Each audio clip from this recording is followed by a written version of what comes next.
Agora, para analisar todo esse cenário e também os impactos econômicos da crise na Venezuela, aqui no Brasil e no mundo, nós convidamos o ex-diretor do Banco Interamericano de Desenvolvimento, Márcio Sete Fortes. Boa noite, Márcio. Lá fora, as empresas petrolíferas sobem as ações, né? O preço das ações, mas aqui no Brasil elas caíram forte. Por que ocorre essa diferença? Bem-vindo. Boa noite a todos, um prazer estar com vocês. Bem, nesse momento existe um conjunto de movimentos bastante desigual no que diz respeito às perspectivas no mercado global. Enquanto aqui no Brasil vige uma percepção bastante interessante no que diz respeito à segurança regional, no que diz respeito à incerteza, isso joga o preço do petróleo para baixo. Isso no primeiro momento mexe com as ações das empresas, pressionando ações para baixo e preço do petróleo para cima. O que acontece fora do Brasil já é visto de uma maneira distinta. Embora não haja uma expectativa para curto prazo de aumento significativo da oferta global, até porque isso exigiria investimentos de alta monta no curto prazo, no curtíssimo prazo, o mercado global entende que há aí a caminho uma perspectiva possível de aumento na oferta do produto, e um reequilíbrio no país que tem as maiores reservas globais. Isso não é necessariamente uma realidade, considerando que nós temos que ver que não há a possibilidade de produção de petróleo no curtíssimo prazo, o aumento significativo dessa oferta no curtíssimo prazo, e eu diria até mais, não há aí a possibilidade de reestruturação da capacidade produtiva de forma tão imediata. É necessário haver investimentos. O CAPEX é necessário nesse momento para aumentar ferozmente a produção, e isso não se dá da noite para o dia. Esse aumento de volume produzido é algo para alguns anos. Embora essa seja a visão, o mercado entende, fora do Brasil, que há aí uma perspectiva de longo prazo, sim, de aumento da oferta do produto no mercado global. Doutor, o senhor citou essa necessidade, né, de um prazo mais estendido, até mesmo porque a gente sabe que toda a infraestrutura petrolífera lá na Venezuela é uma estrutura bastante desgastada, que não recebeu investimentos nos últimos anos ou nas últimas décadas, o que exigiria, né, muito trabalho até que, de fato, a Venezuela passe a se tornar um fornecedor mais forte do petróleo no mundo. E eu queria saber do senhor qual que é a percepção do mercado em relação à confiança para investir num projeto ainda tão incerto, né? Diante de uma política muito incerta. Donald Trump tem colocado que vai propor para as empresas americanas investirem na Venezuela, mas qual é a confiança dessas empresas para investirem tanto dinheiro num projeto, num país que ainda enfrenta e que vai enfrentar por um longo tempo, a gente acredita, toda essa incerteza política, todo esse cenário conturbado? Bem, existe aí duas categorias de problemas que são desafios para as empresas que pretendem investir no setor. O primeiro deles é um conjunto de desafios de ordem tecnológica e financeira, porque o parque produtivo está nitidamente defasado, ou seja, investimentos necessários foram postergados nas duas últimas décadas e, ao mesmo tempo, a depreciação do equipamento produtivo. Então, os investimentos são maiores do que parecem.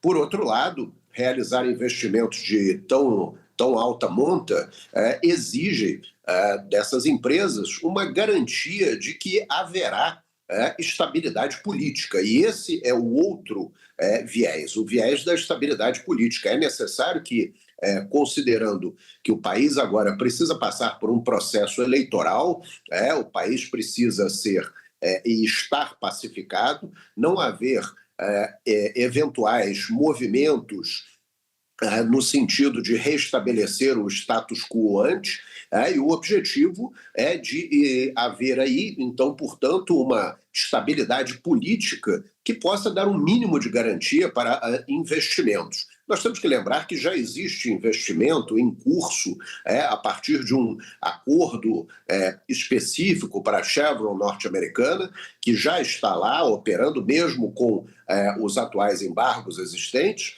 mas a produção da Chevron atualmente é uma produção muito pequena ainda, é uma produção de cerca de 1/8 do que é produzido hoje pela Venezuela, exportado pela Venezuela. Um pouco mais do que isso, mas é uma produção ainda pequena. Para você atualizar isso aí, para que se atualize essa produção a níveis anteriores, como no final da década de 90, é um investimento extremamente elevado e, volto a dizer, não de curto prazo, é um investimento para alguns anos.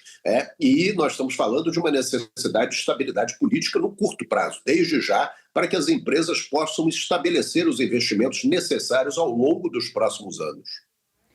Professor, eu quero convidar também para essa nossa conversa o nosso analista de política, Ranier Bragon, que já está na tela e tem também uma pergunta para o senhor.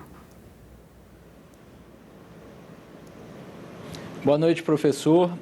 Eu queria que o senhor dissesse como a gente pode explicar esse sucateamento da indústria petrolífera na Venezuela, tendo em vista que o petróleo e o regime era um dos capitais ali econômicos do regime chavista.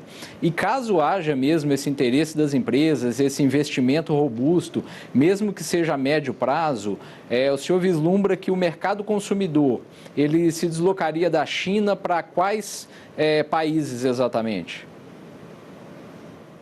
Cerca de 70% do que a Venezuela produz atualmente é direcionado para a China. Então, já havia aí um comprador presente, o que garantia também um equilíbrio entre a necessidade de uma demanda pré-existente chinesa, como maior comprador, e uma oferta venezuelana condizente, onde não haveria necessidade de maior produção, até por conta dos embargos internacionais, etc. Então, há ali um desinteresse ao longo dessa última década e meia, são 2 décadas, podemos dizer, de aumentar propriamente a produção do petróleo, embora fosse a maior produção nacional no sentido de geração de riqueza para o país. No entanto, essa produção está basicamente direcionada para os chineses, que agora são os grandes perdedores dessa história, a princípio, porque precisarão encontrar outro fornecedor no mercado internacional e, enquanto isso, possivelmente, o aumento de oferta, e nós não temos certeza para quanto vai esse, em termos de barris produzidos, qual aumento de volume será realizado, mas, de qualquer forma, o petróleo venezuelano, sendo um petróleo pesado, de difícil extração e até bastante caro para ser extraído, ele pode muito bem ser direcionado para as refinarias do Golfo do México, para as refinarias norte-americanas, para ser refinado e por aí vendido para o mercado internacional, e novos destinos, se nós pudéssemos pensar. Bem, o Brasil é um importador de derivados de petróleo, de diesel, a Índia é uma importadora de derivados de petróleo, e atualmente Brasil e Índia são 2 países penalizados por sobretaxas norte-americanas em função de compras de petróleo oriundas da Rússia. E os Estados Unidos acusam essas compras como compras cujos pagamentos internacionais poderiam estar financiando a máquina de guerra russa. Então, há aí também uma possibilidade de diminuir, por outro lado, tanto de Brasil e de Índia, a compra do petróleo russo. Mas haverá, em contrapartida, a necessidade da China de continuar comprando petróleo. Então, eu disse, ela vai encontrar um outro fornecedor. Então, mesmo que Brasil e Índia diminuam sua compra do petróleo russo, a China, com sua necessidade atual de 70% do petróleo direcionado pela Venezuela para ela, buscará um novo fornecedor que poderá ser a própria Rússia. Então, nesse caso, a máquina de guerra russa continuaria sendo financiada justamente porque a China tem a necessidade atual. O nosso analista César Feitosa também participa dessa conversa com o Dr. Márcio Sete Fortes, ex-diretor do Banco Interamericano de Desenvolvimento. César? Doutor, obrigado pela entrevista. Eu queria entender se há no mercado, o senhor estava falando dessa necessidade da China de procurar novos fornecedores de petróleo, caso se consolide esse cenário que os Estados Unidos tenta construir, de que empresas norte-americanas vão cuidar da extração do petróleo na Venezuela.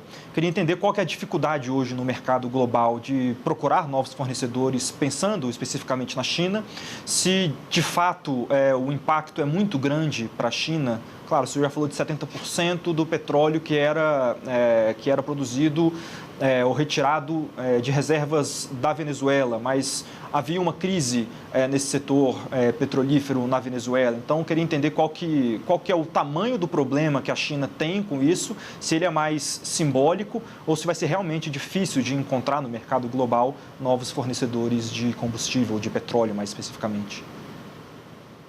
Não, boa noite. Bem, as reservas atualmente globais, elas satisfazem a necessidade de petróleo no mercado global, no mercado mundial. Não há, nesse momento, uma necessidade de uma sobreoferta de petróleo no mercado mundial. A oferta atual, ela atende bem às necessidades. A OPEP, o objetivo da OPEP, dos países produtores, dos grandes países, é justamente regular a oferta do produto de forma que haja um preço por eles controlado. O que o mercado pode estar estimando a partir de agora seria uma possível redução no preço do barril do petróleo em havendo uma substancial, e isso não é para curto prazo, uma substancial sobreoferta de petróleo oriunda da produção venezuelana, se os investimentos norte-americanos se confirmarem. Então, isso é algo que está sendo contemplado pelo mercado, mas não é uma coisa de curto prazo, é uma coisa de médio para longo prazo. O investimento para extração de petróleo, como eu disse, um petróleo caro venezuelano, e um petróleo que carece de investimentos substanciais não é coisa para curto prazo. Então, o mercado hoje, eu diria, no curto prazo, no curto a médio prazo, ele fica como está. Não há aí um aumento bastante significativo, não haverá um aumento bastante significativo da produção de petróleo tão rapidamente assim. É preciso antes pacificar o país, que não está pacificado no sentido de estabilização democrática, e somente depois disso, em havendo grandes investimentos, é que o mercado terá uma redução do preço do barril provável com aumento de oferta venezuelana. Agora, a China, eu volto a dizer, é o grande perdedor nesse momento, porque tem toda uma cadeia logística desenhada, recebe o petróleo venezuelano, tem uma ligação estreita com a Venezuela hoje em termos políticos. Então, a China realmente terá que procurar outro fornecedor.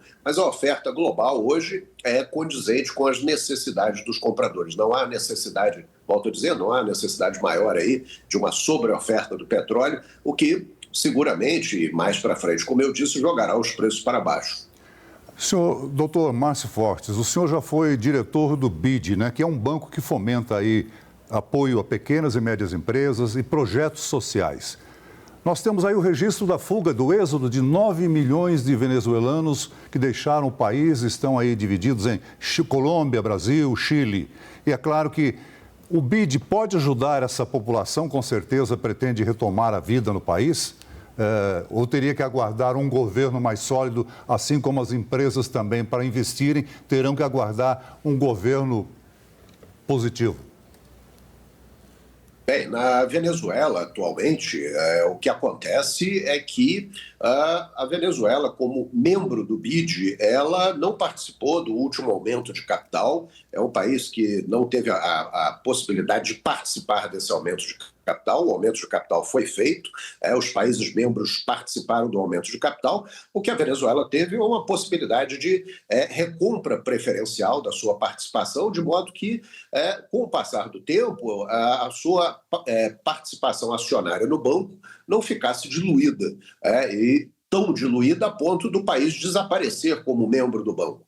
O país continua sendo membro do banco. Agora, a realização de investimentos naquele país passa por necessariamente uma análise prévia de projetos que são enviados, e os projetos são enviados pelo próprio país. O país precisa fazer o envio, o banco, evidentemente, tem uma assistência técnica para os países, para a configuração dos projetos, para que os projetos possam ser encaminhados a Washington, onde os projetos são definitivamente analisados e votados, e então, sim, os investimentos serão feitos. O BID Invest tem investimentos para o setor privado, o BID tem investimentos para o setor público, mas nesse momento a Venezuela me parece incapacitada tanto de solicitar investimentos, quanto a sua participação está definitivamente bastante diluída no banco, e a questão democrática é uma questão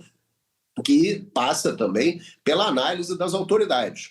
E os investimentos hoje são investimentos que contemplam outros temas, como, por exemplo, a participação de diversidades étnicas, a questão de respeito ao meio ambiente, mudança climática, e nós estamos falando aí, sobre esse último aspecto, de investimentos na área de petróleo que são hidrocarbonetos, quando nós estamos tratando essencialmente e mais recentemente de energia limpa. Agora, no que diz respeito às populações, sim, há a possibilidade de se direcionar recursos quando necessários, quando bem solicitados, a partir de projetos bem delineados, no sentido de atendimento de necessidades sociais, como, por exemplo,